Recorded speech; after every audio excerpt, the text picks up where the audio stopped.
ఎన్నికలకు ముందు ప్రజలకి పిలుపునిచ్చి జగన్ని దించమన్నటువంటి రామోజీరావు గారి పిలుపుకి ఆంధ్రప్రదేశ్ ప్రజలు సరిగ్గా స్పందించారు. ఈ నేపథ్యంలో ఎడిటోరియల్ కాలంలో నేల కరిచిన నియంత అన్నటువంటిది ఎడిటోరియల్ కాలం రాశారు. ఎందుకంటే హయ్యెస్ట్ విక్టిమ్ రామోజీరావు గారే. మార్గదర్శి చిట్స్ కూడా 2 ఏళ్ల నుంచి నడవనివ్వకుండా చేసి టోటల్ రామోజీని దెబ్బతీయడానికి ప్రయత్నిస్తే తిప్పికొట్టినటువంటి నేపథ్యంలో కీలకమైనటువంటి ఎడిటోరియల్ కాలం రాశారు.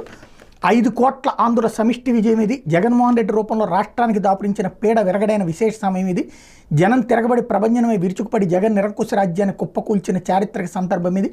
పాలకులు యజమానులు కారు, ప్రజాసేవకులు మాత్రమే. ఆ వాస్తవాన్ని విస్మరించి ఆంధ్ర రాష్ట్రాన్ని సొంత జాగీరుగా మార్చుకున్న పాపిష్టి ఫాసిస్టు పాలకుడు జగన్, వ్యతిరేకులను అణచివేస్తూ న్యాయం అడిగిన వారిని ఎత్తురు కళ్ళ చూసిన వైకాపా సర్కారు, అవినీతి ఆకాశంలో రాకాసి రాబందే స్వైరవిహారం చేసింది. స్వర్ణాంధ్రను శిథిలం చేసి అన్ని వర్గాలను వెంటాడి